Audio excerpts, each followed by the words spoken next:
Welcome to turning a moment into a movement.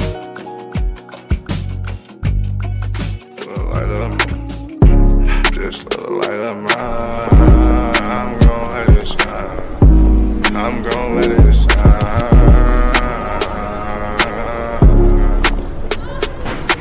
Just let the light of mine. Just let the light of mine. I'm gon' let it shine.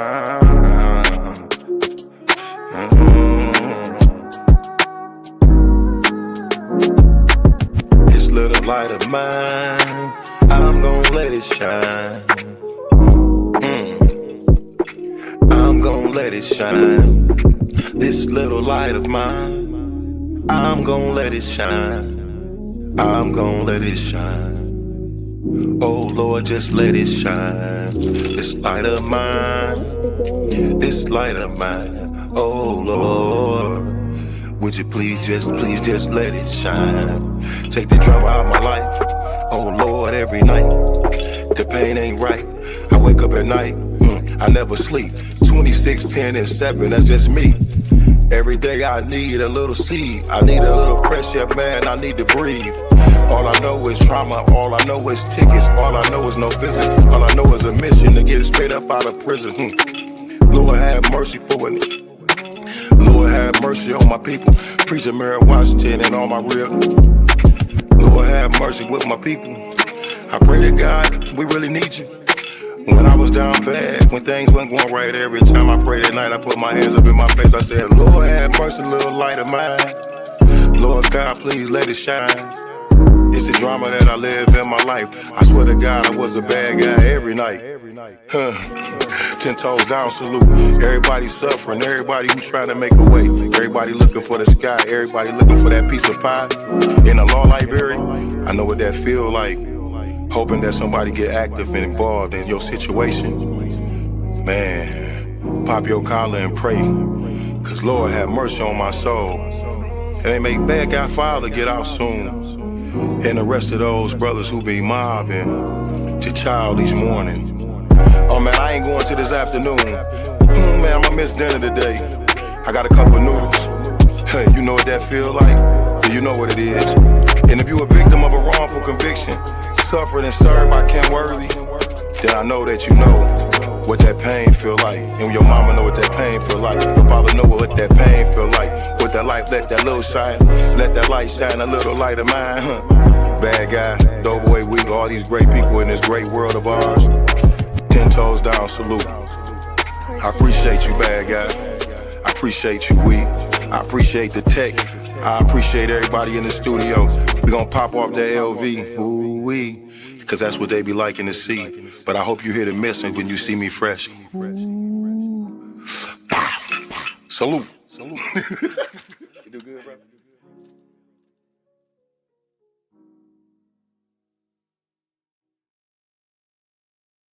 Greetings, everyone. Thank you for joining us tonight on Turning a Moment into a Movement. I am your host, J Love. I also represent the Justice for GERARD movement. GERARD is my son who was wrongly convicted for a crime he didn't do. And we talk about it every week. He was innocent and he went to prison for that crime. So, and because of that journey with GERARD and all the people I met on that journey, we created this platform called Turning a Moment into a Movement, where we come every week to discuss injustice and wrongful convictions and things that's going on in our communities. Our mission here, and let me put it up right quick. Our mission here is to bring awareness to all that are impacted by wrongful convictions, overly sentenced, mentally ill, and medically frail in our communities, to inspire, organize, and educate all communities about the needs to disrupt systems, policies, and patterns of the criminal legal system that leads to wrongful convictions. So thank you for joining us. And I'm going to bring on Trishay. Hey, Trishay. You muted. Oops. How y'all doing tonight? How you doing, J Love? I'm good. It's been a long day, Trishay. Man, I know it's probably why I'm dragging tonight. It's been a long day, but you know, better days I believe are on the way. Yeah. We had a big thing today, and I was so glad on how it turned out. If you want to talk about it a little bit, we can talk about it. Oh, yeah. So we were blessed to connect with about 26 women that have shared some of the atrocities that they have faced at Women's Huron Valley. And on today, 5 of those women came forward to meet with legislators. And there are a few different news outlets there, Jay and myself. And it was the first time that some of these women had ever gotten an opportunity to speak about what had happened to them. Some of the women there even affirmed what was going on with Crystal, you know, I mean, very strongly as well. And, you know, just to hear the stories. And I think one specifically that you all will see, Miss Audrey, you know, just touched my heart. I think that's what has me drained today, just thinking about her, you know. And when she picked up that rescue inhaler and said that this would be her life for the rest of her life, and how she has COPD and how she has asthma. And then I think about Rebecca, Miss Rebecca. Miss Rebecca kept telling them something was wrong with her eye, and they wouldn't listen until the eye got infected. And when she came home, now she had to have the eye removed. So now she lost sight in that eye. But for a whole year, they neglected her health care. This is no game, y'all. This is about Crystal. It's about every Miss Rebecca. It's about Miss Audrey. It's about every woman that has suffered inside of Women's Huron Valley Prison, and including the men. Our sister Michelle, she showed up and showed out, and just sharing the stories. And so we're just grateful for the women and their strength to get through that. And we're going to continue on. We got a lot of things coming up. We are not going to stop until they do what's right, until all the women are free. Yeah, Trisha. Thank you for that. And it took a lot of courage for these ladies to stand up, because a lot of them have been afraid to speak, and fear of retaliation and a fear of being judged by their stories. So it took a lot of courage for them to come. There are so many more.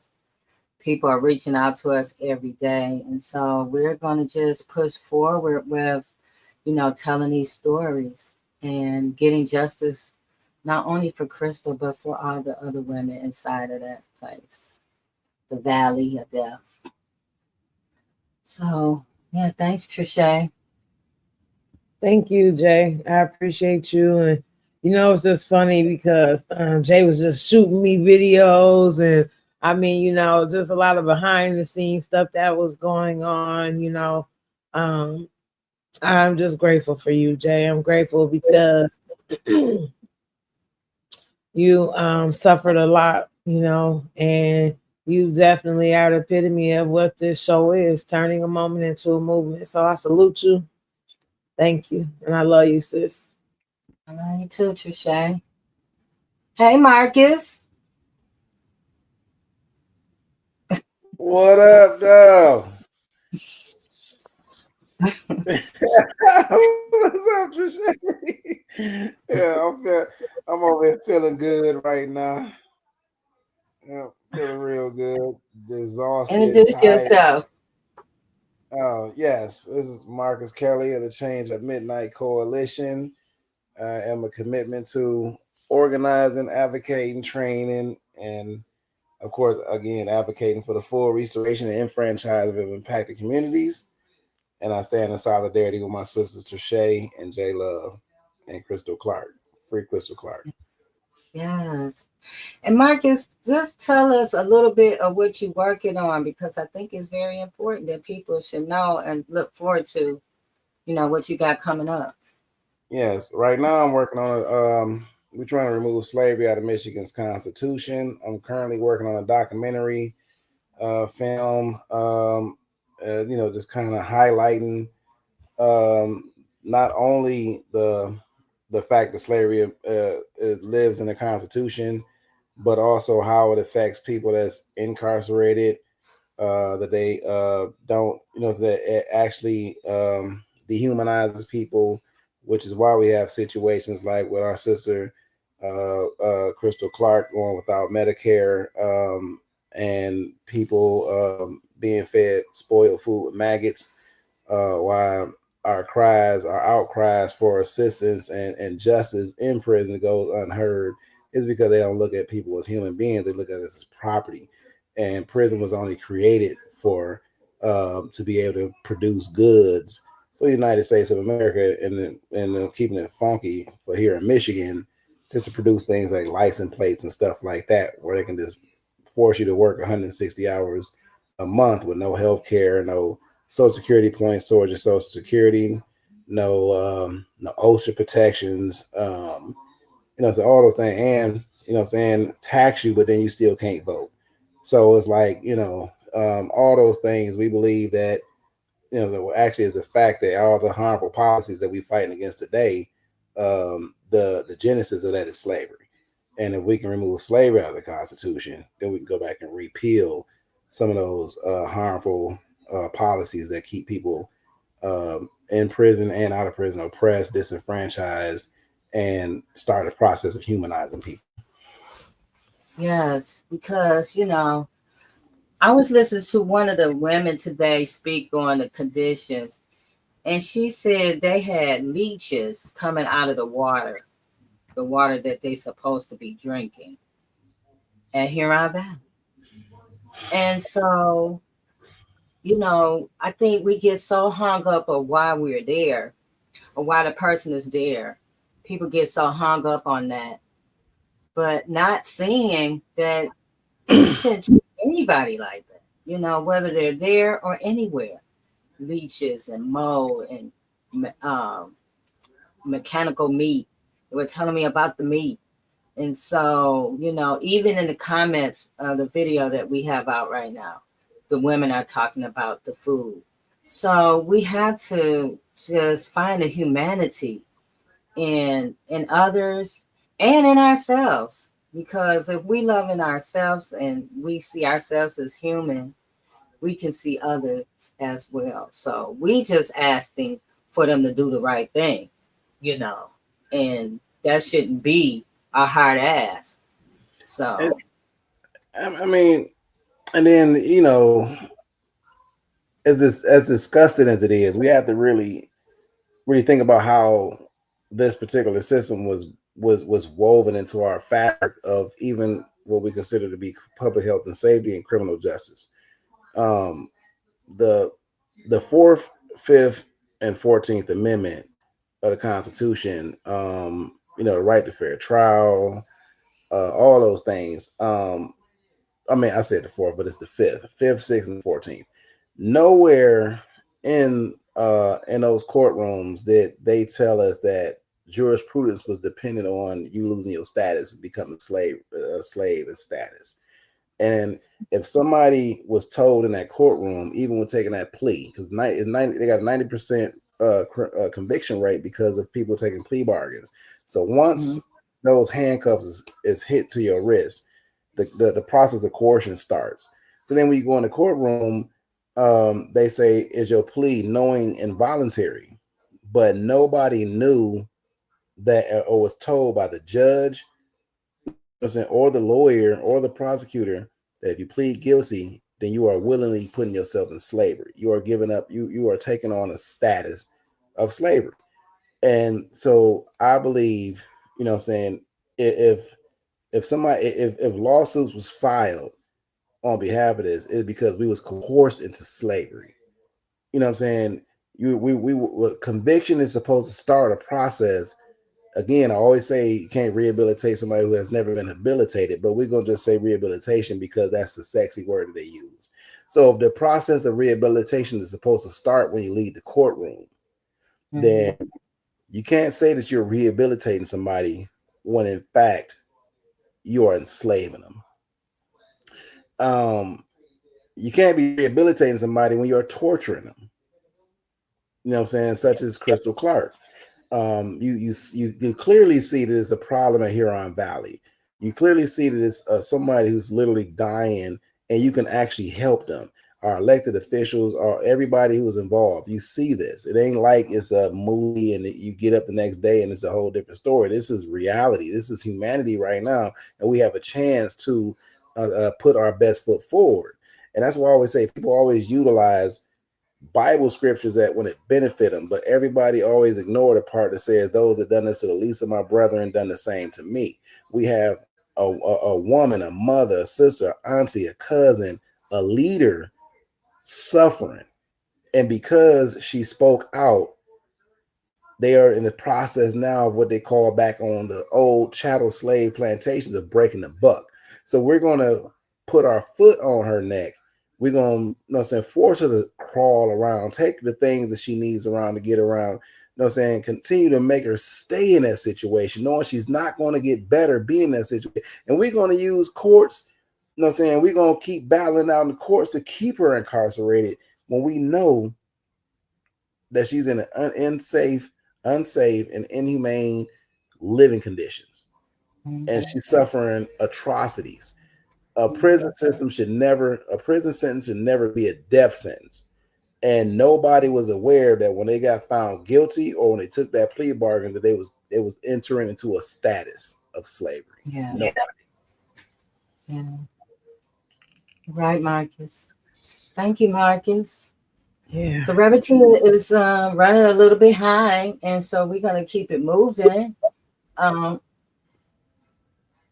going to bring on our guests for tonight. I love They're y'all. together, so that's cool. I gotta So, say, what you say, Marcus? You muted. I was about to say I love y'all, man. Y'all about to bring tears in my eyes right now.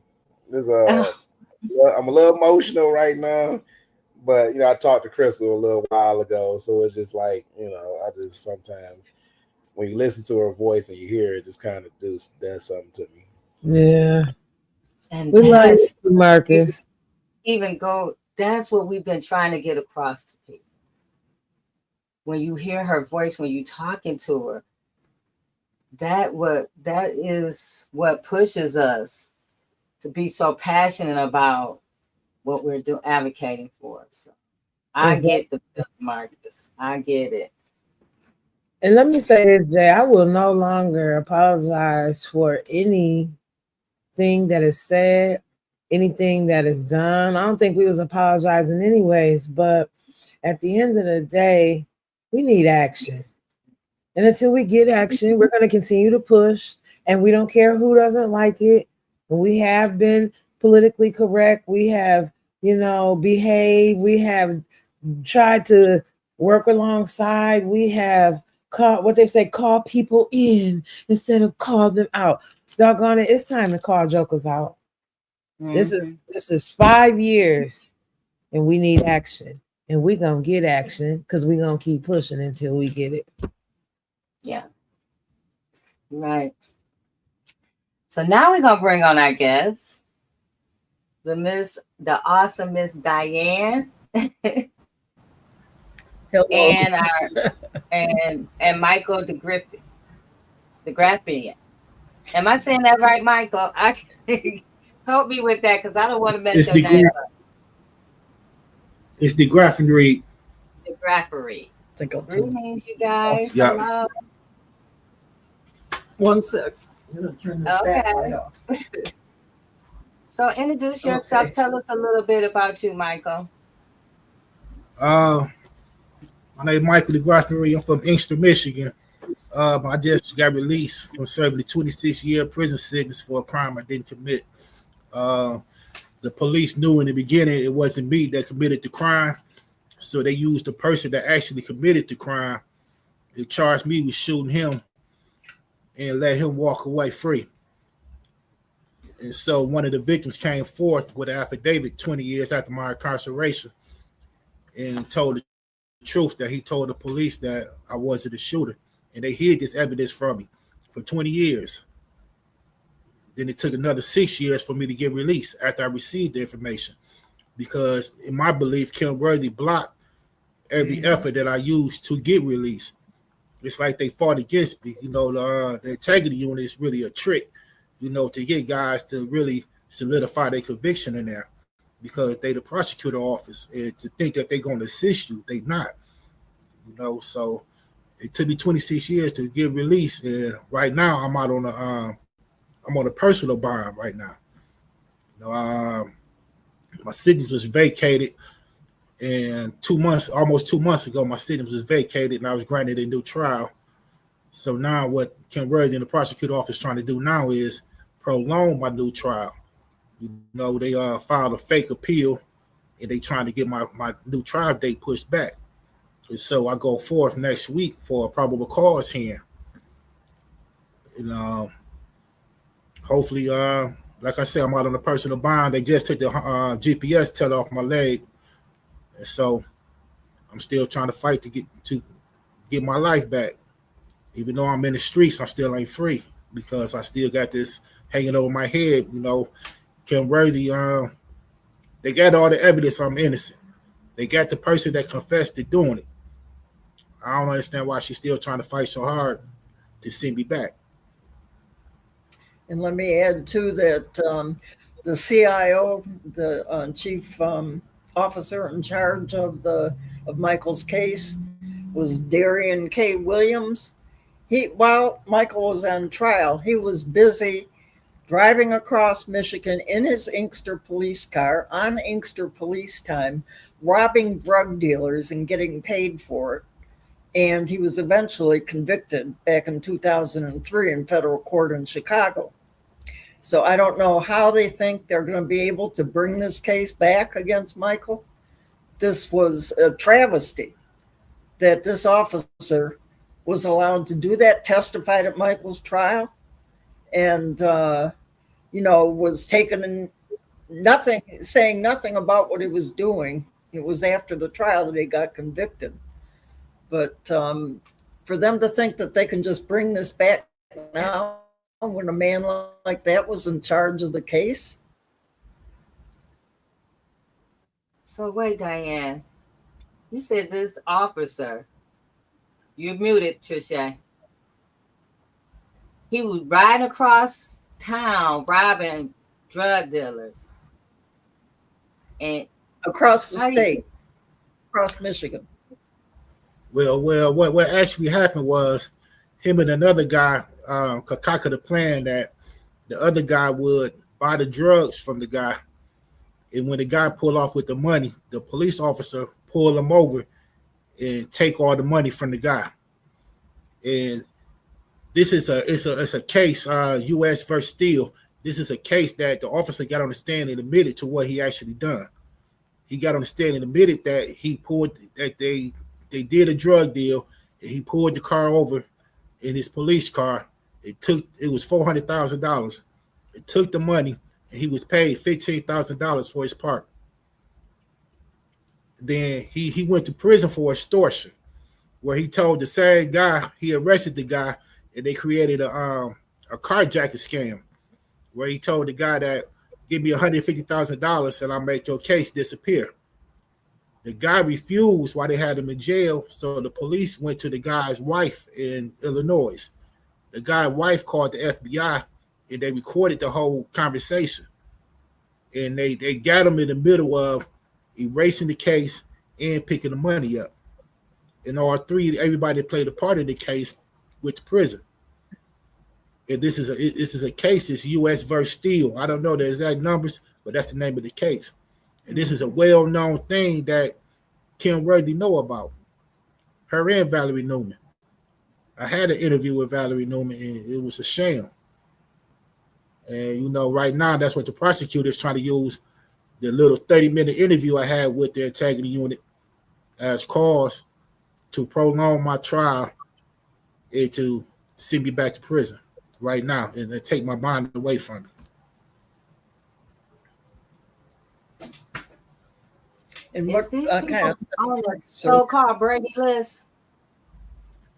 They Kim Worthy, she says that Inkster Police Department refused to cooperate with them, so they don't have no officers on there besides I want to say Dale Greco might be the only one that's on that list. I seen the list 2-3 times, the revised list and all of that. I seen it while I was in prison, but they constantly saying that Inkster Police Department refused to corroborate with the list. Well, what Kim Worthy does with those lists that she publishes of officers that should not be allowed to testify because of various crimes they've committed, she asks the police departments for the names of such officers.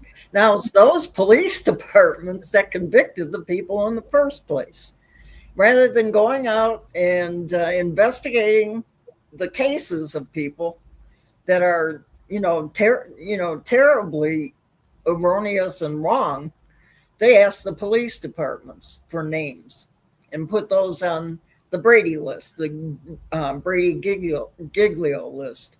The Giglio list, that's because U.S. versus Giglio was a Supreme Court ruling after Brady versus after Brady in 1963. Brady versus Maryland. Yeah, this is Maryland. And that case, the U.S. Supreme Court ruled that police officers can be disgraced. Well, can be, I don't know how you want to say it, Michael. Exposed. that police officers can be exposed by their actions in previous cases and in general, and that's legitimate under the terms of Brady versus Maryland. Yeah, you're talking about impeachment information.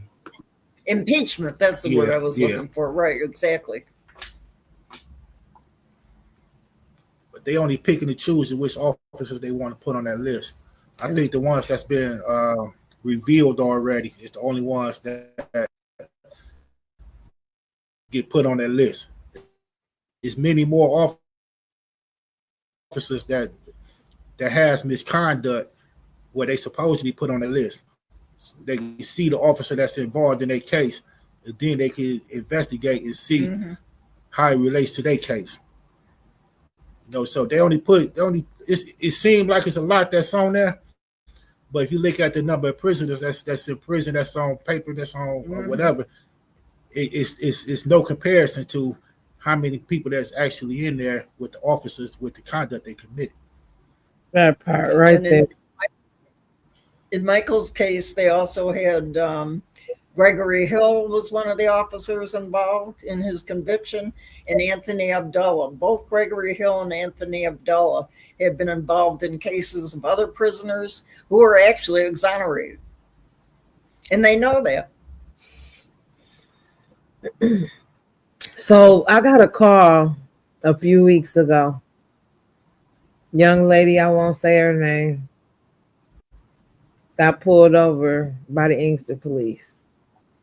Now, before she got pulled over by the Inkster police, she had been reaching out, calling us and saying, hey, who do you report Inkster police to? Because they say they don't have an internal affairs. And I'm like, what? No, I said every police agency should have an internal affairs. And lo and behold, calls were made. There was nobody to report this misconduct of this particular officer in Inkster, and it's just recently. How about the officer pulls her over and she said, well, why you pulled me over? He said, because you talk too effing much. Who does she report that to? I mean, they are literally lawless. And it's all these policing agencies. There were 32 people they were saying was on the Brady list, but then it was supposed to be this bigger Brady list. And, the officers were still allowed to testify in trial. As a matter of fact, Mike Lawson, that was here last week, we look at Officer Nancy Foster. Nancy Foster literally was impeached on the stand. Why was she not perjured? Why did the judge not hold her and the other officer for perjury? Because they lied in the first trial. Until we start looking at who we vote in as judge, until we start looking at who we vote in as prosecutor, we're going to continue to have these problems. This is it's like big good old boy system. They all cover up each other's lies. And I'm so sorry that you went through this, brother. And I'm sorry that you're still going through it. It make me think about Thelonious. He got out. He was exonerated by a judge. And now he's right back, Kim Worthy, trying to pursue charges. It's just... Yeah, that's Thelonious Searcy. We've covered that extensively, his case. And he was... his charges were dismissed with prejudice by the second trial judge in his case, and they still came back at him. Vincent Smothers confessed in detail on the stand at his evidentiary hearing, gave all sorts of details about the shooting that was involved. And it wasn't just an affidavit. He did give some affidavits and interviews with Scott Lewis, but he testified in the evidentiary hearing. And despite that, the judge refused to acknowledge the results of the evidentiary hearing, but the Court of Appeals overturned his verdict and set him, overturned the conviction. And now that he's out there, the thing was, At that time, it wasn't with prejudice until he got to the second judge. The case was assigned to Thomas Hathaway, who's the only decent Hathaway on there right now, or was. He left after one term because he was in the private sector for most of the time before that, and he probably couldn't. The way Kim Worthy does judges, she goes after them. She puts people up to getting them off the bench, and you have to watch yourself. They did the same thing to Michael's judge, Tracy Green. They got her suspended for 6 months. So she knows they're on her back for something that her son did, not for anything that she did. But the Supreme Court refused to take her off the bench. So she's back now. She's a good judge. This sounds so horrific. This is like every time we hear something from them, it gets worse and worse and worse and worse and worse. I don't know what to say because. Go ahead, Michael. Yeah, in my case, somebody actually confessed to doing it and said that, she said that she did it and another guy did the shooting. Well, she was charged everything I was charged with: first-degree murder, 2 attempt murders, aide and abetting. Do you know how much time she actually received once she confessed to doing it? She was given probation. And she said that somebody else committed the crime. And the prosecutor knew about this because she had a walking hand trying to get her statement throughout 2 weeks before I went to trial. So the prosecutor argued the fact that she did it. Her and another guy actually did the shooting. 2 weeks later, the prosecutor comes to my trial and say, no, I did the shooting, and I shot the guy that she said actually did the shooting. So it's Kim Word, the whole prosecutor, Mike Duggan, all of them, it ain't no accountability for none of them. Mm-hmm. They're allowed to perjure themselves. They're allowed to commit misconduct, do anything, everything for a conviction. But once the light gets shined on and you get these convictions overturned, so nothing happened to none of them. There's no accountability whatsoever. His attorney, Tiffany Howell, tried to get the medical records of one of the people he's accused of shooting. They don't exist. They've been trying to get the medical records forever, and there is no proof that he was even shot. Can you explain a little more about that? One of the victims that supposedly got shot, they never gave me no medical record saying he actually got shot. They never showed me nothing saying he got shot. So at my evidentiary hearing, I told my lawyer to ask for the medical record to show me something that's in that prosecutor file to actually say that this guy actually got shot, what hospital he went to, or anything. So when the judge granted the motion for me to get the medical record, now all of a sudden my prosecutor file is disappeared. The prosecutor said my file got purged. They don't know where my file at. It got destroyed. So my judge, she did one of the smartest things that I ever see the judge do. She told the prosecutor, okay, give me an affidavit within 10 days saying that his file got destroyed. And so she turned the affidavit over. And now this is in November. We come back around to last week, 2 weeks ago when I went to court on the 9th. Now all of a sudden, they want to prolong my new trial because they got a big old file they got to go through and sort through to catch up with my case. Now all of a sudden you got my file. The one you got that a big old file, right? The one that disappeared. So I said something to my lawyer, and my lawyer caught the prosecution up in a lie. And this is what made the judge say, okay, now I'm ordering a show cause hearing scheduled for next week. So now they got to show cause. They got to show evidence that they have to actually take me back to trial. It don't exist because it never did exist.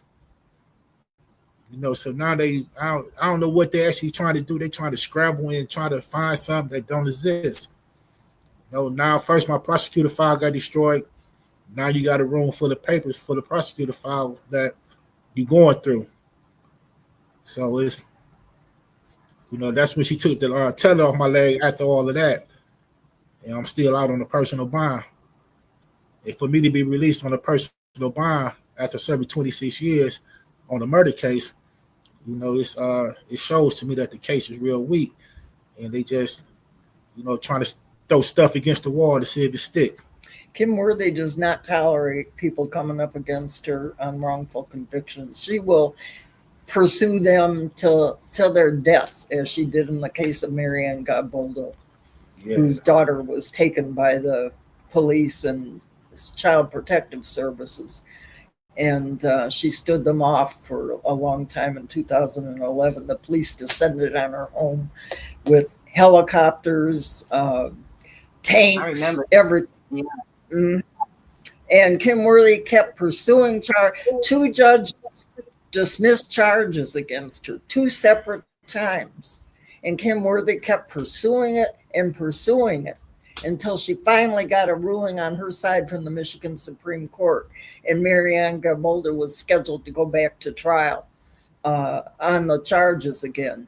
The night before, she had an aneurysm. Her brain vessel, her blood vessels burst. And she was incapacitated until she died about 6 months later. Kim Worthy literally prosecuted her to death.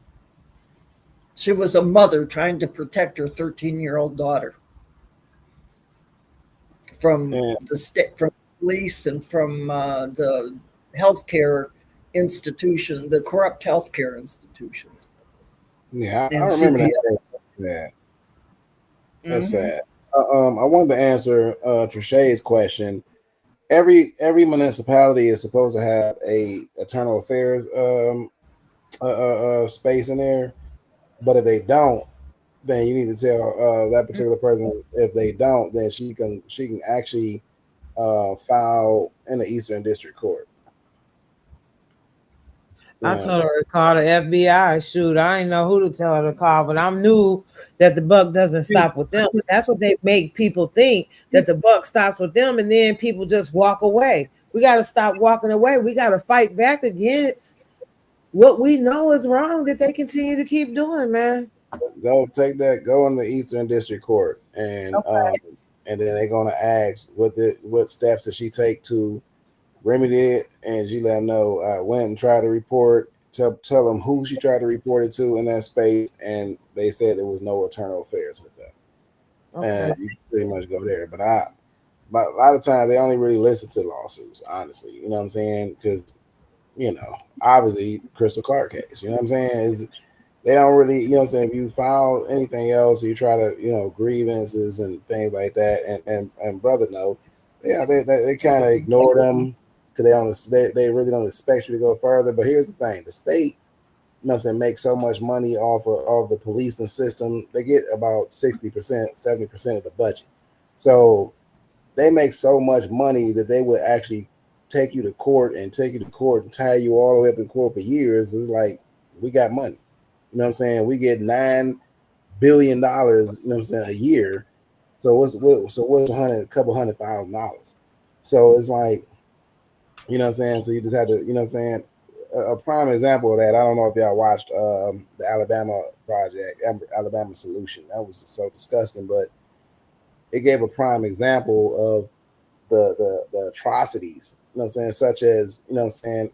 I think it was Brother Michael. Yeah, I got the same kind of situation as you on drug charges. I had a Brady Giglio case too. And one of and my officer, which is the ex-detective Mark Ferguson, was planting dope on people, and you know, just caught him up in all kind of lies, and they still allowed him to testify on me in trial, and I didn't even find out that he was being investigated until about 2 years after I was in prison, and then my case came up on the news.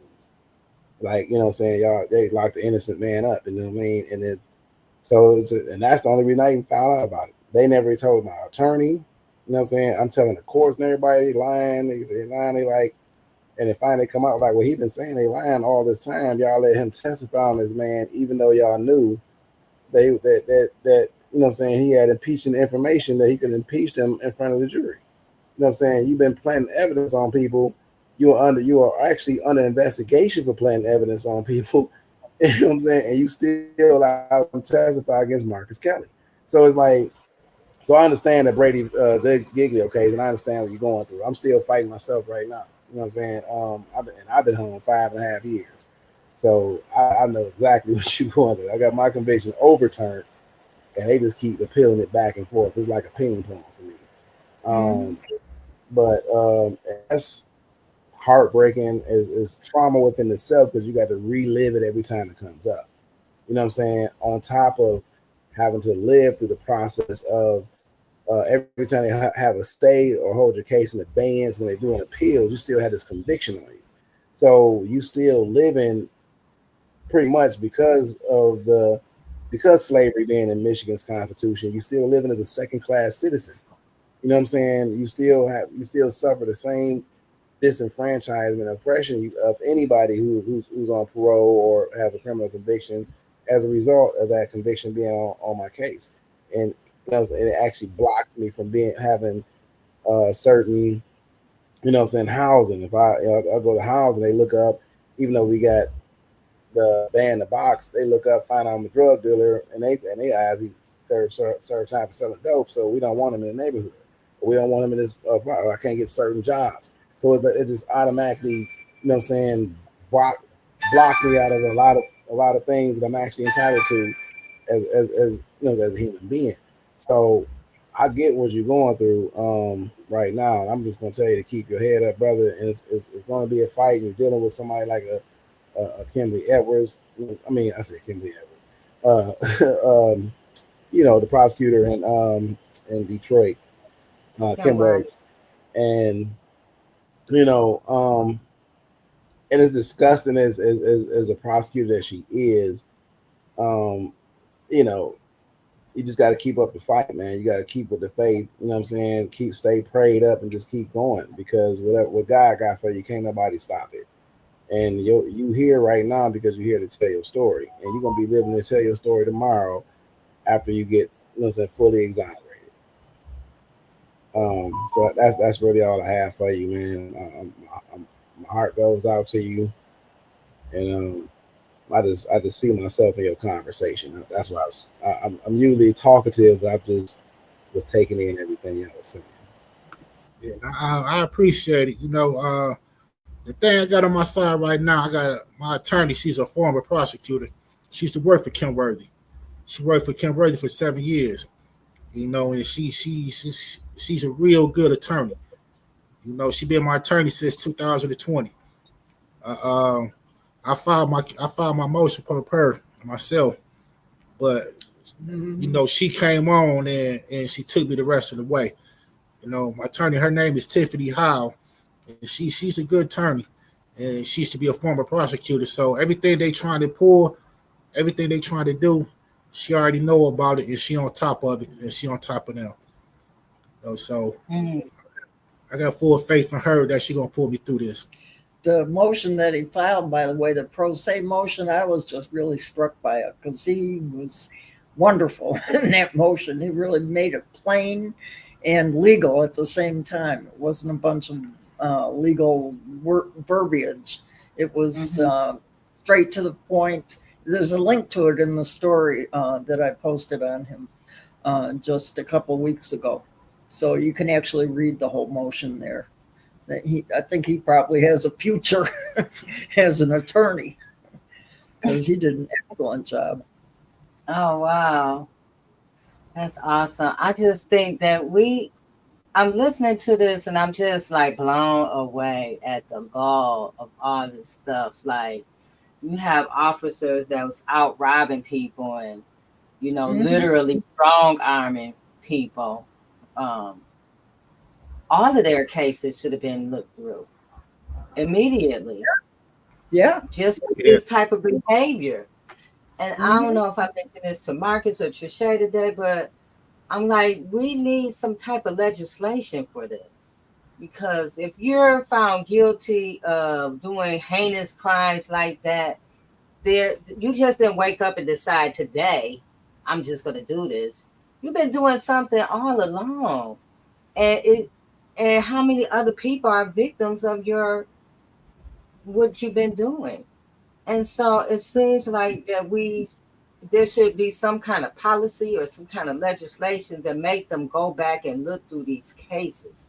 And I know they don't want to do it, but it needs to be done because there's so many people are crying, hey, I'm wrongly convicted, and people don't believe them, you know, but then you have a cop that's in prison for doing what you just described.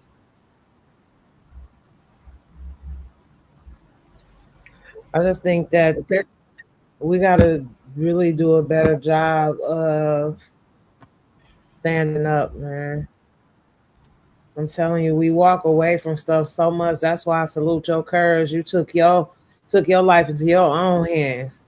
And I'm seeing so many people do that with their cases, writing their own briefs and motions and filing stuff before the court. And you know, it's funny because Mike Lawson, he got to know the clerk like so good. You know, it's almost like the clerk was trying to help him because she seen what was happening. You know what I'm saying? And it seems like it's no outlet. I don't know if that's the right word, but it just is no justice sometimes in these cases, man. Like, how do we continue to let them get away with this? Ken Worthy is an elected official. How do we keep putting somebody in office who we know destroys files, or who was in the office not leading at that time? It makes me think about Freedom Ain't Free, Mark Craighead and Lamar. Right. Makes me think about them, how their files and different files that they were uplifting just this week at a protest. We know that files were destroyed. What are we going to do about it? Nothing. No. Well, you know, Kim, we're already put in place to hold people accountable for this shit. Kim Worthy has the backing every time she runs for office of the Democratic Party, of the unions, all sorts of people, that organizations that are considered the star organizations in Detroit.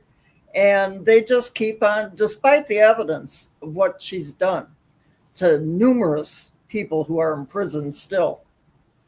And there's a whole, it's not just her, it's something wrong with this whole system. It's a money thing. It's the MDLC is the biggest to me, it's the biggest business in the state of Michigan, and it does no business with the state of Michigan.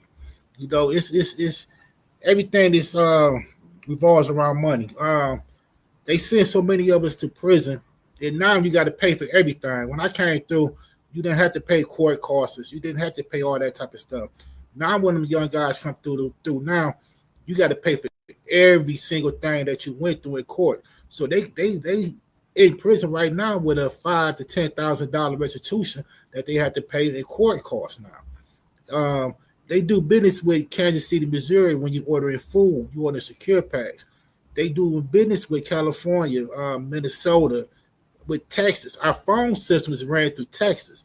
If I got a call, if you got a call from prison, it get routed to Texas, and the Texas phone number pops up. So the MDOC is dealing with so many different businesses outside of the state of Michigan. It's really a money grab. And that's how a lot of people are supporting Kim Worthy, because a lot of people is starting to invest into prisons now. And that's why she's getting a lot of that support, because it's a lot of money involved in prisons.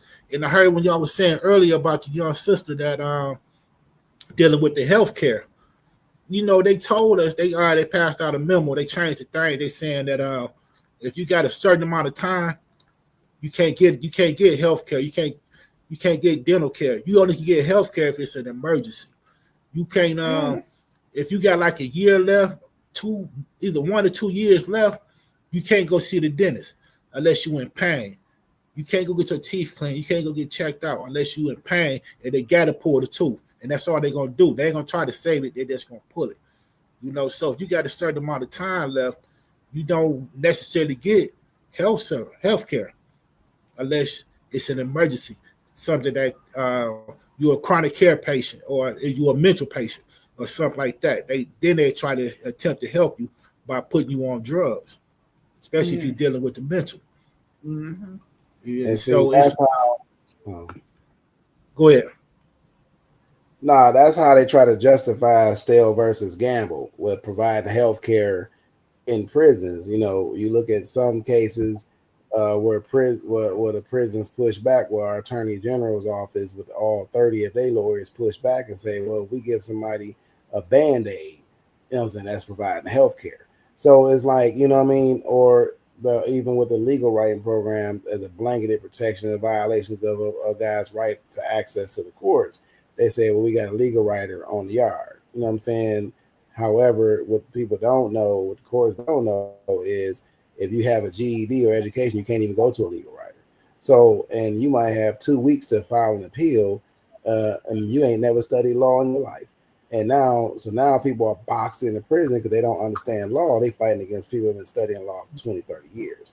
The problem that we have with our system, Brother Mike, is like we just discussed earlier.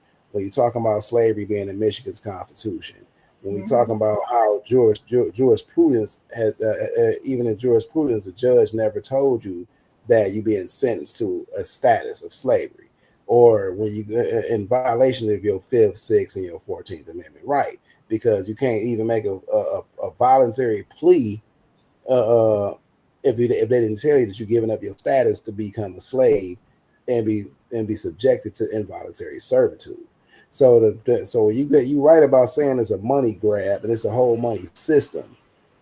But when we understand how that system was created, you got to go all the way back to Article 1, subsection 9 of Michigan's Constitution. It said we abolish slavery and involuntary servitude except for punishment for a crime.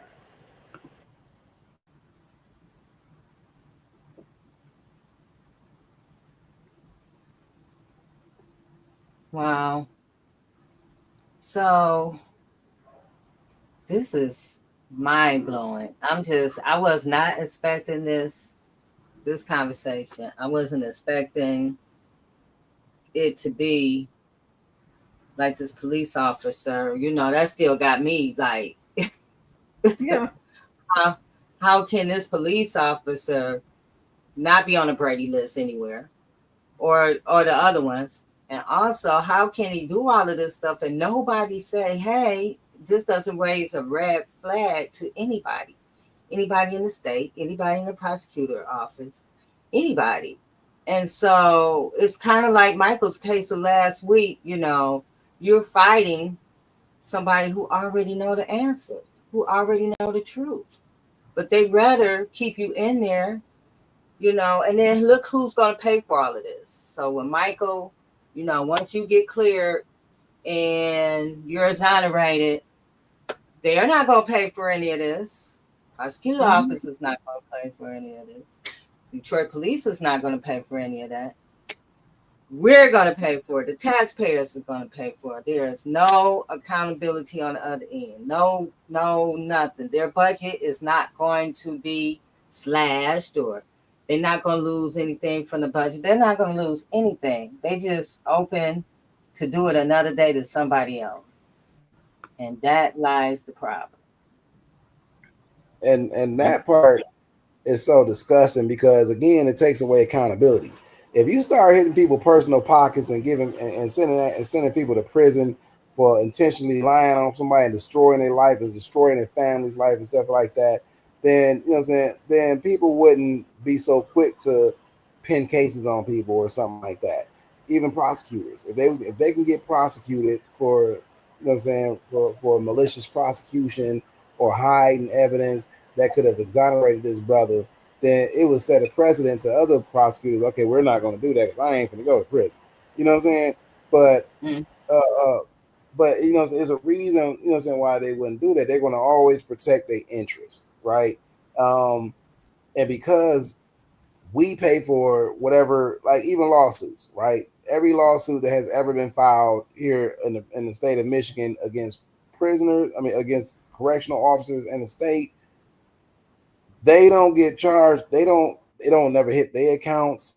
They don't lose a night of sleep because the unions pay for it by using they pay for the unions pay for their attorneys.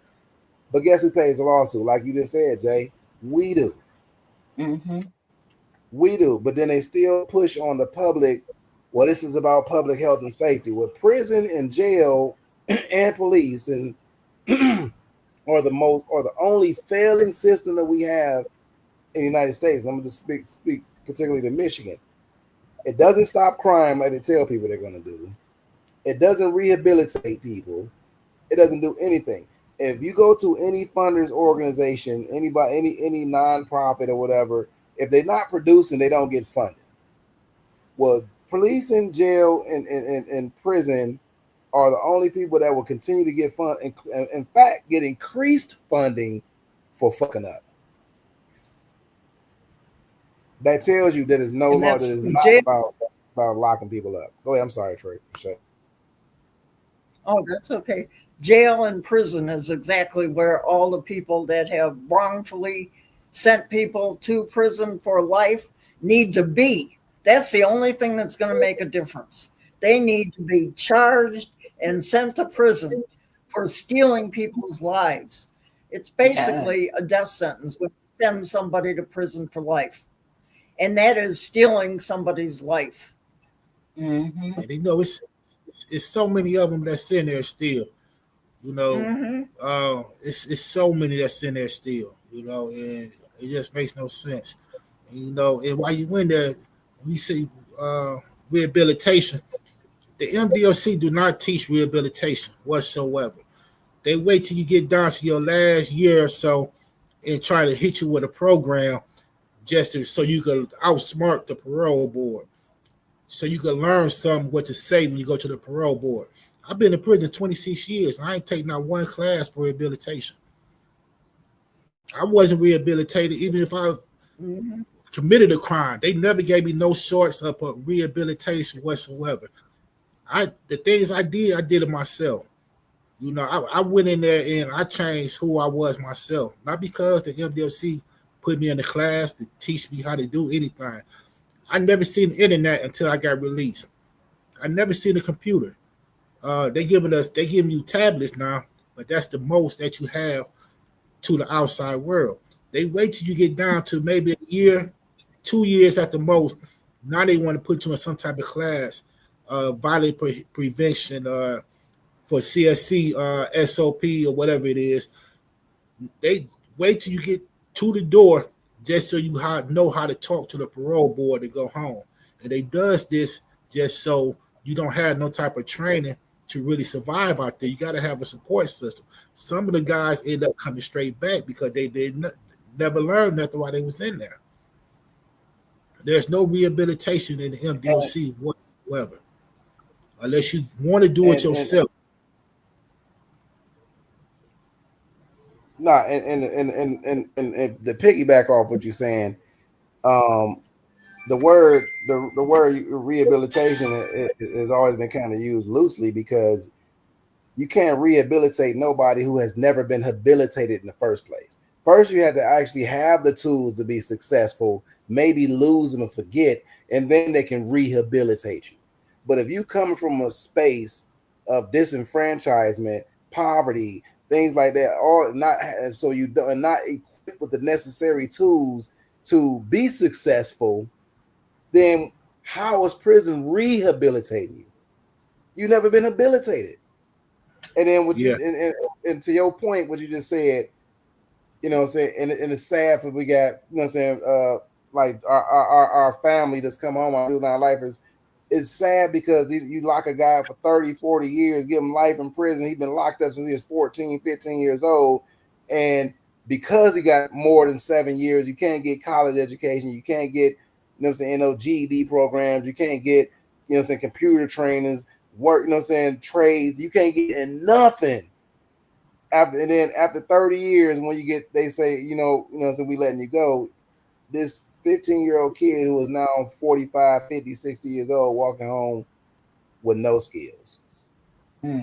And they tell you that they stole all this time from you to pick yourself up by the bootstraps. Not being considered that a lot of people don't even have fucking boots. And that's disgusting because they've already broken you and they've already set you up for failure. They've already destroyed your family. you know what I'm saying, your children, your friend, they isolated you from the world by making you pay to actually have to talk to somebody. When if you really think about my mental health, I want you to have access to the outside world because we want you to have a safe and easy transition. And we also want you to, you know what I'm saying, to be emotionally stable. See, right now, you know what I'm saying, someone like myself who did 9 years in there, I had to shut down emotionally in order to survive prison. And then come home and learn how to turn those emotions back on because I practiced being shut down for 9 years. You know what I mean? And so I was never the same person I was when I went in prison. I was when I came home. I was a totally different fucking person. So they don't even consider them things, but they're not. But if you think about it, since the exception of the 13th Amendment, which is now Michigan Article 1 subsection 9, it was never designed to rebuild, restore anybody. It was only for labor. So as long as I can give you a kitchen job and make you believe that you're getting some skills, and then you come home and you can't even work in a restaurant, or I can put you in there and make you make some license plates for the whole state of Michigan at $22 a month for 160 hours worth of work with no OSHA protections, no Social Security points going towards your Social Security, no health care. None of that. I'm going to make you work though all these years, and then you come home and can't even work for the Secretary of State. Right. Yeah, you're right. How's that debilitate somebody? Yeah, I had to shut down emotionally too. You know, so many people have died. I haven't been able to mourn them yet. I have people, my father, my grandfather, my cousin Keisha, my cousin Brian. It's so many people that have died since I've been gone. I wasn't able to mourn them. You know, and being home now, when I go to the old neighborhood, I go out there just to walk up the street, just to think about the people that's gone, the family that's gone, you know, people that have passed away. It's such an emotional strain, you know, but me, myself, I've been blessed my whole 26 years to have the same people in my corner. You know, my best friend, Makia, I had the same people been in my corner for the whole 26 years. My certain family members, my mother, you know, so I've been blessed. And now that I'm home, I receive family support as much as they can. You know, I was released with nothing. You know, nothing whatsoever. If I did have my family support that I do have, I don't know where I'd be at right now. You know, I did burn bridges when I was in the streets, so I still have my same core friends. I still have my family that, you know, they not, you know, rich or doing real good, but they assist me any way they can that they can afford to. I don't know where I'd be at without them. You know, I wasn't released. I didn't have no skills. I never seen the internet till I came home. That's when I first seen the internet. I don't know I'm learning how to do a computer. Everything is fresh to me. Everything is brand new. And I only been home almost 2 months now, and I'm still adapting. You know, I went out on her balcony, and I'm so high up, I got kind of nauseated. So I had to come back inside. It's only 10 floors. And all this is new to me. I'm not really scared of heights, but when I see that, I got nauseated.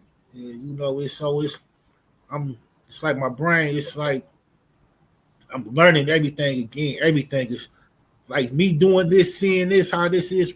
I never seen nothing like this. It's amazing to me. You know, and it's, you know, I'm starting from the bottom. You know, while I was in there, I used to go see the mental health, not because something was wrong with me, anything like that. I done it because I know that I needed that release, that to go, that calmness, in order for me to make it through. It's like they don't provide you with nothing until you break all the way down. And so before I was even placed into a situation like that, over the years, I made sure I kept seeing a mental health doctor. I made sure. Wasn't nothing wrong. I just wanted to go see him just to go talk to him to make sure. I was diagnosed with PTSD, she said, because every time I hear a noise or something move, I'm always moving my head in that direction. I'm constantly doing that. And the way she explained it to me, it's like I developed a symptom, a form of PTSD, which I knew I do have. And that's what they call now too, post-incarceration syndrome. I was People just have about to Right. say that. a long time to recover if Yeah. you ever Yeah. do. I'm still living with that right now, brother. I was diagnosed with PTSD when I was in prison, but when I came home, after going on, so after searching for a healing journey, I learned about post-incarceration syndrome. And honestly, it took me 4 years to even mourn my mother's death. My mother died 6 months before I came home from prison, and it took me 4 years to actually be able to feel. I was still trying to feel, and I still had things shelved because I'm saying, it was just something, and it's certain habits I still do now that when I get into a space where I don't want to feel something, I start to get busy. I start doing extra work, trying to put on work so I don't feel, and then I realize I need to ground myself. And I'm saying, I center myself. We center to feel more, not less. So then I center myself, sit with myself, and I allow myself to feel. I cry, whatever it can. I'm saying, wherever it can, I just let myself feel it now. And it's gonna take you some work getting to that space. You know what I mean? I owe that to Mass Liberation Network. You know what I'm saying? People like Michigan Liberation that actually took me on this healing journey that I've been on. We go back and forth. We take formerly incarcerated people to Ghana on a healing journey. We go through the slave dungeons. We go through the last bath. We go to Kumasi, Accra, and all those, and just getting in the culture and we practice centering. You know what I'm saying? Focusing on your commitments and things like that. And that's something I want to get you, you know what I'm saying, tapped into too, you know what I mean? Because it's people out here that feel you, brother. We are on a healing journey. I think we have to be able to heal and organize and at least shake off the scars of incarceration. But yeah, what you do have, and thank you, Ms. Diane, for pointing that out. But that's called post-incarceration syndrome, brother, and that's something that you have to live with. But learn how to live with, to recognize, you know what I'm saying? And like the one thing you pointed out, I ain't mean to cut you off, and I'll give you the mic back. But what I had to learn is that I had to know what was going on with me, so that I can advocate for myself, so I can let my family and friends know exactly what I needed. You know what I'm saying? You can't change something that you can't name. And Can't they feel don't what know. you won't feel. Right. All right. Right. Listen. See what I'm saying? That's why I love you, Jay. You know what I'm saying? But my fault, Mike. Go ahead and finish. I ain't mean to cut you off. You had me in a moment there. I'm like feeling it. You all right? Because everything you say is the truth. I never heard of it being called post incarceration syndrome. That's my first time hearing that. Mm-hmm. And so now I know how to investigate it and how to look at it. Mm-hmm. Yeah. And you're right, I don't. By me being in that environment for so long, I don't open up to people at all. I don't discuss what's on my mind or how I'm feeling or what I'm going through at all. I'm just trying to make it through it. And if I hit a brick wall, I need somebody to explain something to me. Then I got people I can always call, and they're gonna help me through it. They're gonna guide me through it. Like I said, I never burn no bridges, so I still have people that naturally cares for me, and just want to see me, do good. So I'm blessed to be able to call multiple people, and it don't always be about financial assistance. I just need to just talk. I just need to how do I do this? Where I got to go for this, or anything. Yeah, and I got that support. So I feel to be blessed by that. So right now, Yes. everything. Yes. Just having a village is important, to help you navigate, now that you have a village and people that you can, tap into, is going to help you be able to navigate those feelings as you move forward. You know, this one part that you are fighting is against the prosecutor's office for your freedom. Again, is it's imperative that you have your village. You know, because you're gonna need that. Go ahead, Marcus. Oh no, I ain't even want to cut you off, but I do want I do want us to tap in and Jay, you know what I'm saying? I want so you to make us a connection after this, brother. I want but yeah, I want to take you on a healing journey. I know exactly what you're going. I've been through it. Many of us have, and we so we practice ground in the center. And I think it'd be a good thing, man, that you get with some brothers that actually understand where you're coming from with that, and go and just come on this healing journey with us. You know what I mean? If that, that's just my offer to you. All right, thank you. I appreciate it. Yeah. I know it's a long road. I'm just now starting, and like I said, I ain't been home 2 months yet. So everything's still fresh to me. I still got my ways. Don't like to be in crowds. Don't like people walking too close to me. Constantly looking around. Even though I shouldn't have did it, I picked back up smoking cigarettes. I ain't smoked a cigarette since 2010. I picked them back up, because it helps me relax.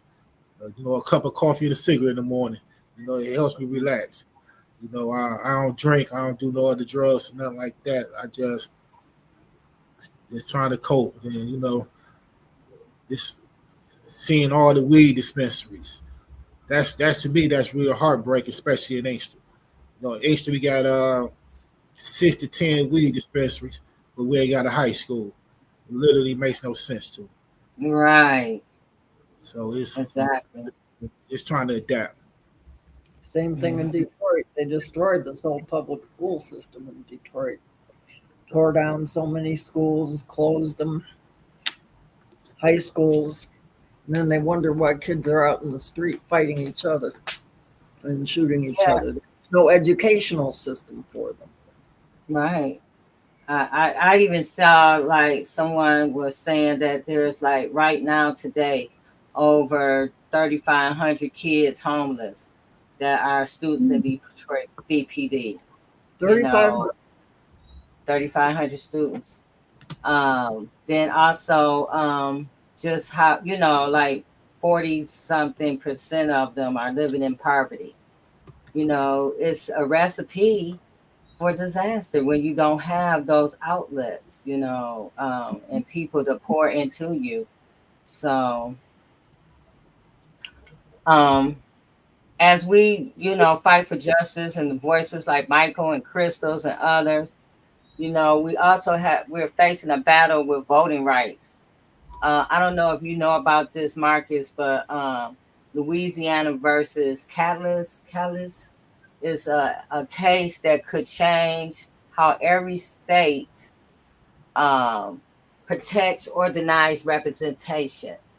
So at the heart of this question, at the heart of all of this is the same question. Who gets to be seen, who gets to be heard, and who are counted in America? If the Supreme Court rules that states can't create majority Black districts, even to fix discrimination, it will silence millions of Black and brown voters across the country. Just like the system failed Michael and Christo and you, Marcus, and others, it is now trying to rewrite the rules to erase justice at the ballot boxes. So I do have a couple of videos I want us to see. I don't know if you heard about this, Marcus, or you, Diane, but they just had a hearing the other day, and I want to play a couple of videos because this really affects all of us.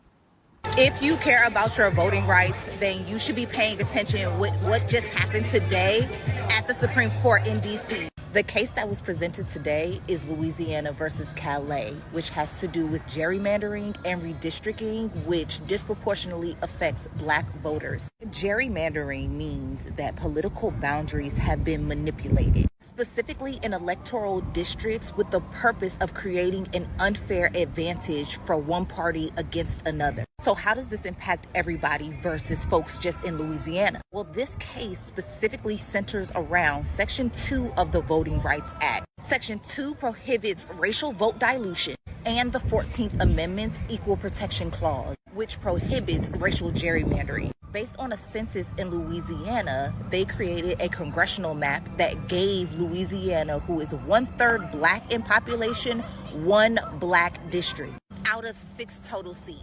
So civil rights groups in Louisiana sued, saying that it diluted the Black vote. And a federal appeals court siding with them, making Louisiana draw a new map that included a second majority Black district, Senate Bill 8. But it doesn't stop there. A group of non-Black voters then sued, claiming that that was unconstitutional. And in April of 2024, a panel of district court judges agreed with these non-Black voters. If the Supreme Court rules against Section 2 of the Voting Rights Act, it will allow states to then draw maps that will absolutely impact the Black vote and communities of color. And as you have seen with everything in this country, everything that impacts us will also impact you, no matter who it is that you are.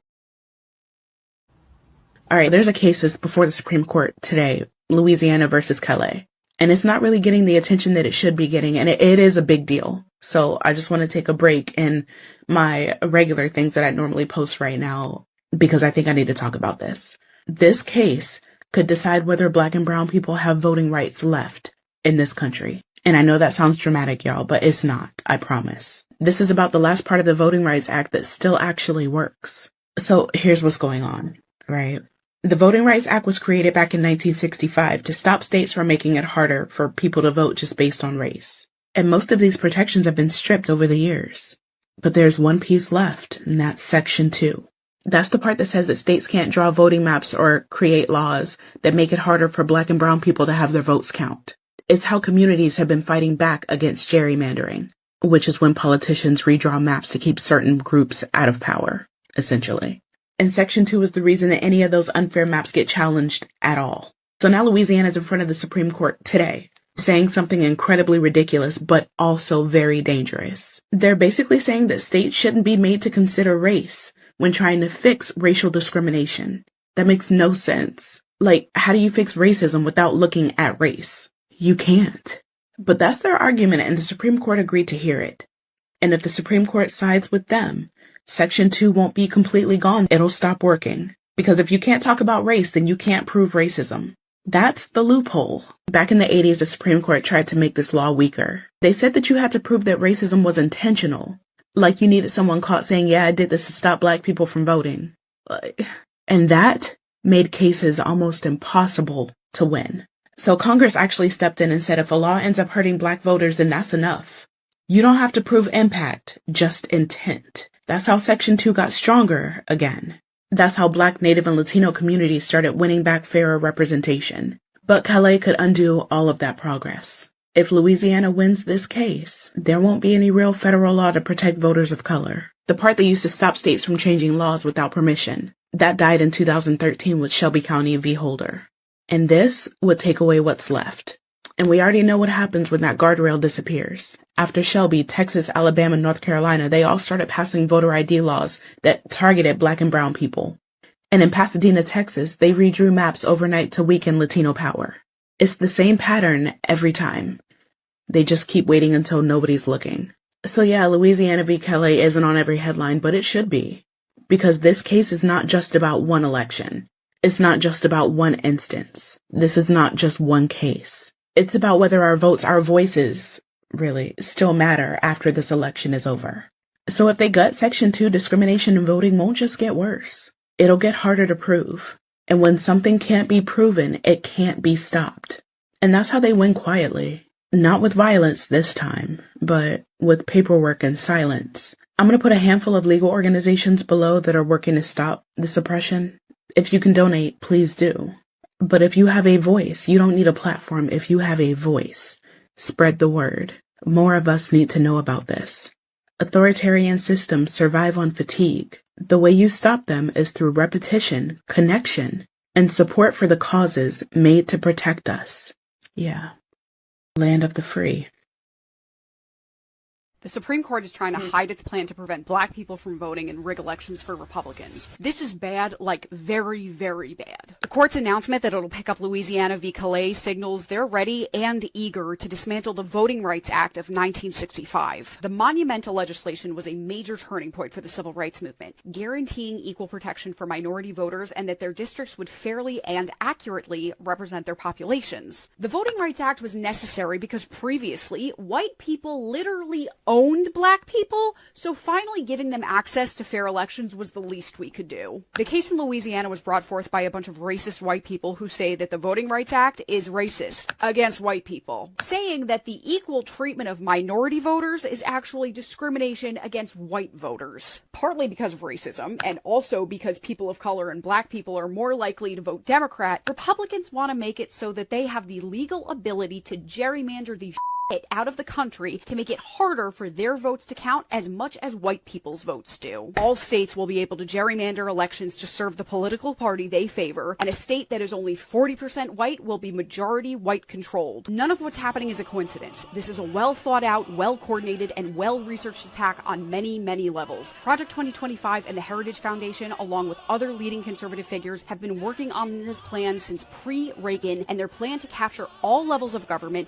including the courts, has worked. I usually try to end my videos with some hope, but for this one, I can't find it. This is just scary, and we will fight this together.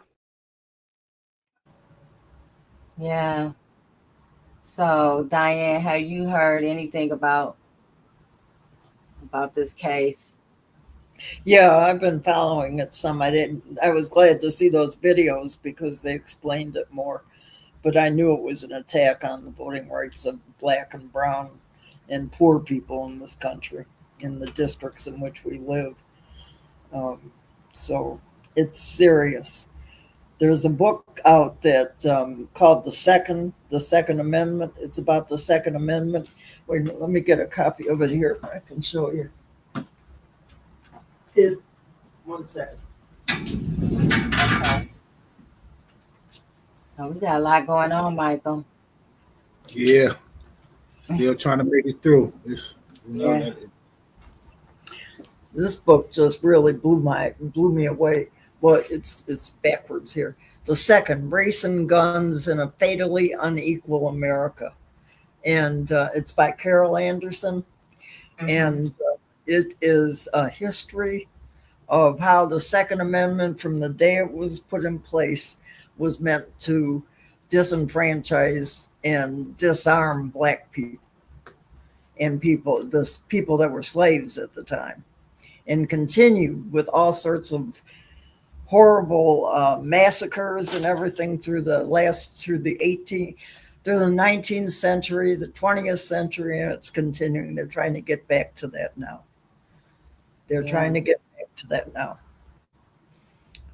And right. So we had to stay informed. We had to, spread the word. I guess, people get so distracted by the next big thing, that they lose what's really going on because they're on to the next thing so quick. And so as with everything that's going on politically in the world, we have to do our due diligence. They're counting on us not to be involved. Just like, you've been talking tonight, Michael, they're counting on you, to give up. They want more people to give up and not fight. And then they have more slaves to keep behind and make things, to do things that for free. And so we have to just continue to fight, and we have to just stay alert to what's going on out here and educate each other about that. And the United States is actually a minor power in this on the globe right now. There is all sorts of activity. If you look outside of the United States, you can get a lot of hope from looking at what's going on in Africa with the young people there, some movements there. There's Burkina Faso, the head of that state now is extremely progressive, and a new Kwame Nkrumah, all the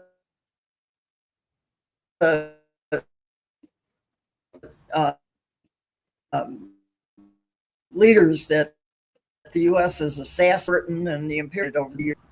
He's among their. Wait a minute, what happened here? Okay, you back. All right, it's done.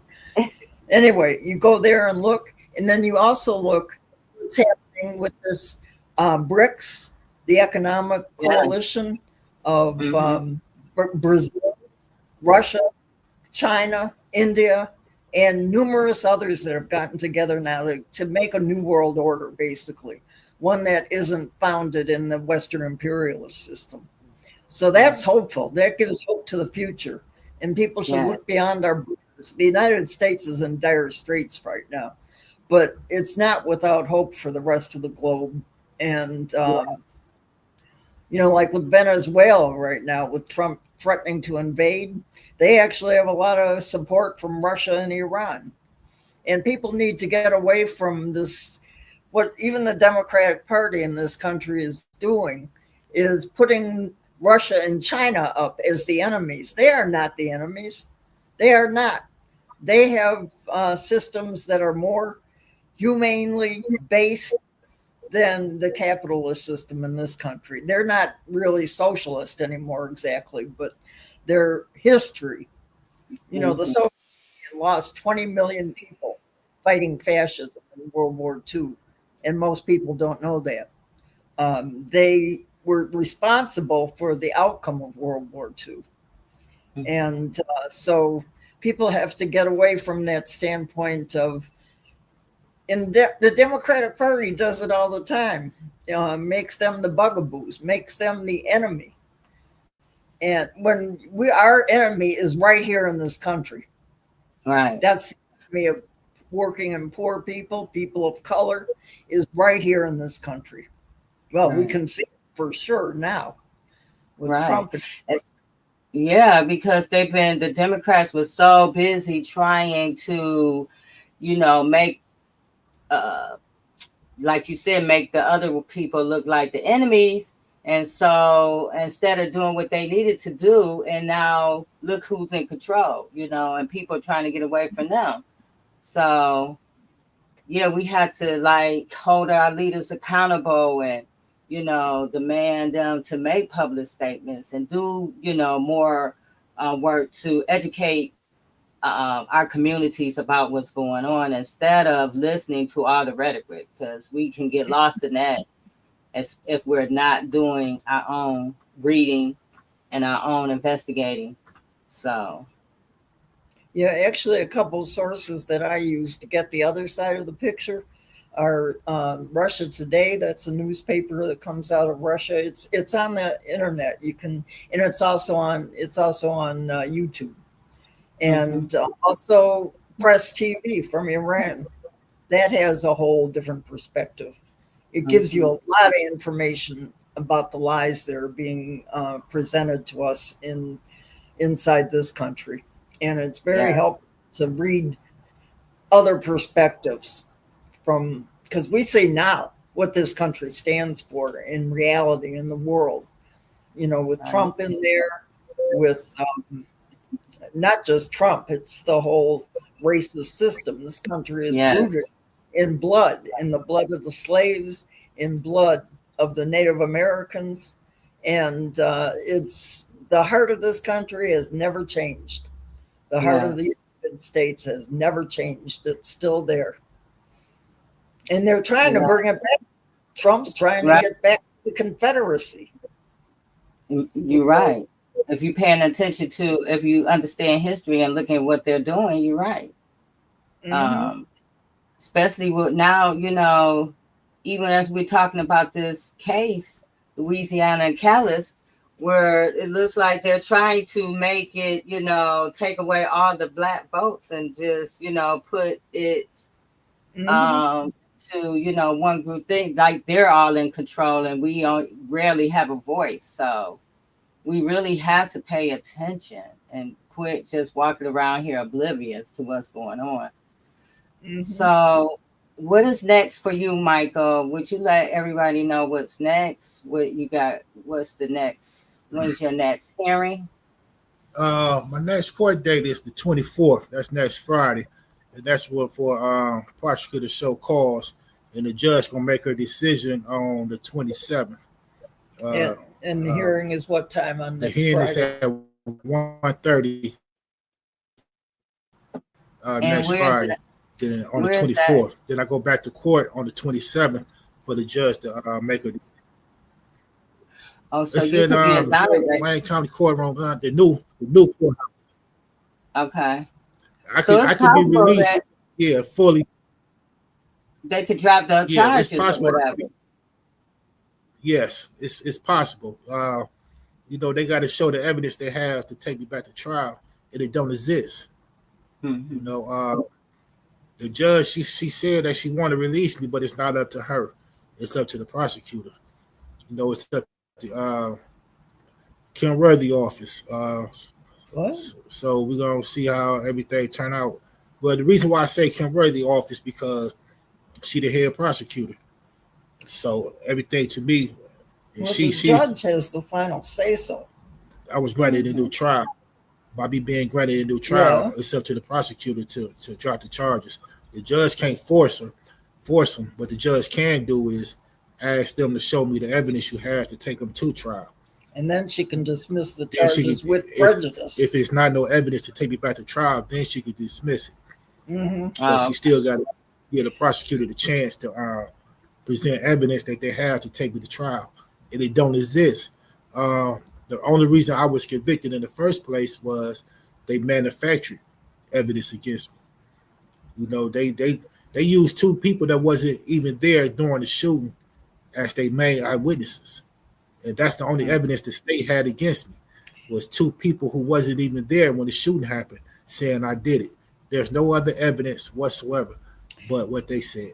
His chief witness in the evidentiary hearing has been a young man that was 16, I think, at the time. Yeah, he was one of the people that was shot. He was 16 when he got shot. And he told the police back then that he seen the person that actually did the shooting, that actually shot him, and it wasn't me. So they never called him to come testify in my trial. You know, that's why I say prosecutors need to be held accountable too, because if this guy is a victim and he got shot, why y'all never called him to come testify at trial saying he got shot? So y'all knew he said that back then. The prosecutor, y'all knew what he said. That's why you didn't call the victim, the guy that actually got shot, to come and get on the stand in front of the jury and say he got shot. And he testified at length during the evidentiary hearing. Yeah. That Michael was definitely not the person that did the shooting. Wow. And so how they're going to get around that, they try to act like, well, they don't believe what people say. Well, I'm sorry. There has been rulings like Robin Hammock's case, where the Michigan Supreme Court said affidavits from prisoners and from other people in the community have to be given the same weight as the courts give to professional white people, for instance, the police, all of that they have to be given the same weight. And actually, they deserve more weight because they represent the majority of the population when you come down to it. Right. Yes. So, do you have anything that you want to ask people to do in order to support you, Michael? What's your ask? I can't hear you. No, I just wanted to know, do you have an ask for the listeners or anybody that might watch this later on how they can support you? In this case? I ain't gonna lie to you. It just really never crossed my mind. My main focus been trying to get my life together. I'm starting from the bottom and trying to create something, and I don't know how to. This is a new world to me. I know who I was 26 years ago, You know, I could adapt, you know, but this is a whole brand new world to me, and I'm starting from the bottom. You know, like I said, I have, you know, few family support, but you know, it's certain things that I'm just trying to figure it out. So I'm focused on my court date next week. I'm focused on, you know, trying to get everything put behind me and then move forward. You know, Would you like people try to to find a job. Would you like people to come to the court hearing to I support mean, you? people could come to the court hearing to support me. I go to court October 24th at 1:30. Um, Judge Tracy Judge Green. Tracy Green. Mhm. My attorney, her name is Tiffany Howell, Howell. You know, you can come to the courtroom, support me, or even reach out to me on Facebook. My Facebook is Michael DeGraffinried, MICHEAL. My last name DEGRAFFINRIED. You know, I'm still trying to figure things out. You know, I don't really know what I want to do or how I'm gonna do it. I just try to take everything one day at a time because I'm learning. Mhm. Right. Well, I'm gonna get back with Diane so you and Marcus can connect. I went to I also participated in the healing experience that Marcus was talking about. I didn't go to Africa, but I went to some of the group's other experiences, and it was a very good experience. You would get a lot from it. So I'm going to make sure that you guys get connected, and we look forward to hearing from Miss Diane or you if you want to come back to tell us, the outcome of everything in Yeah, regard to your yeah, case. yeah. Yeah. So, because you are in our thoughts and our prayers, and we just standing with you tonight. And I thank you for coming on, and I thank you, Diane, for bringing them on. It takes great courage and strength to come out and tell your story, especially when it's hard to talk to people about this, because people a lot, even we've been doing this platform all this time, there's still a lot of people who don't believe that wrongful convictions really happen like this, and they happen so easy, and it can happen to anybody. So it happened to my son. I know so many people in this journey that it happened to, their loved ones. So I appreciate you, taking this time to join us and telling your story. Okay, thank you. And you 100% right. You know, it can happen to anybody. You know, I was convicted of a murder that happened while I was at a police station. You know, I was literally I wasn't inside the police station. I was right outside the police station picking somebody up from jail while the murder happened. And I got convicted of doing the murder. So it can happen to anybody. And actually, one of the private investigators that looks into these wrongful conviction cases, Scott Lewis, has estimated that probably at least 30% of the general population in the MDOC is innocent from because he's been doing all sorts of research on different cases. And he also zeroed in on Wayne County and said during the 90s, in which Michael's case took place, that probably 80% of the people that were sent away then were wrongfully convicted out of Wayne County. It's a travesty. It's a travesty. And Scott Lewis, that's who I went through to get the affidavit. Mm-hmm. Mm-hmm. Even speaking of Scott, he even did some work for on Crystal Clark case. So he has done a lot of work with these wrongful convictions. So shout out to Scott Lewis too. So yeah. So thank you guys. I really appreciate it. Is there anything else you want to say before we leave tonight? I just want to thank you for having me on here, and I appreciate it. Welcome. Diane, do you have anything? Well, I'll be still covering. I've been a little off base to a degree because I have to work a part-time job that kind of cuts into my time for the newspaper. But I'm trying to get back established on the newspaper, and I'll be publishing stories in the next few weeks involving other wrongful conviction cases. So people that are still in prison.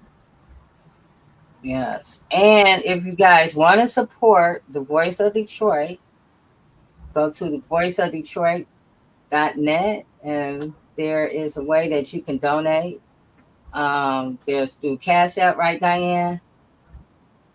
Well, right now, I would recommend the GoFundMe page. My Cash App is right now. Okay, so there's a GoFundMe on there that you can go there to donate to keep this paper running. So go to the voiceofdetroit.net and donate. Thank you so much, Diane and Michael. I really appreciate you guys coming on tonight. And I'll see next week we're going to have Exoneration Larry Darnell Smith, and also Mark Craighead and Lamar Munson from Freedom Ain't Free. And we're going to talk about some cases that they've been working on. So I'll see you guys next week. Okay. Thank you. All right. Thank you for joining me. Okay. Good night. Thank you. Okay, Good night. and thank you for having us. Take care now.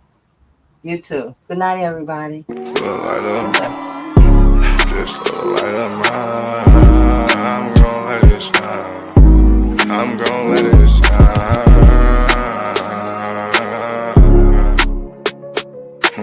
Just a light of mine. Just a light of mine. I'm gonna let it shine.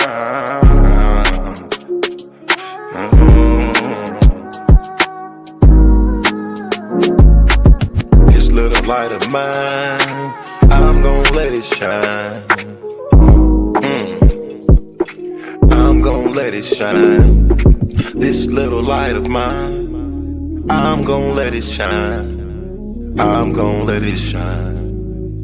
Oh Lord, just let it shine. This light of mine, this light of mine. Oh Lord, would you please just let it shine. Take the drama out of my life. Oh Lord, every night the pain ain't right. I wake up at night, I never sleep. 26, 10, and 7, that's just me. Every day I need a little seed. I need a little fresh air, man, I need to breathe. All I know is trauma, all I know is tickets. All I know is no visit. All I know is a mission to get straight up out of prison. Lord have mercy for it. Lord have mercy on my people. Preacher Mary Washington and all my real. Lord have mercy with my people. I pray to God, we really need you. When I was down bad, when things weren't going right, every time I prayed at night, I put my hands up in my face. I said, Lord have mercy, little light of mine.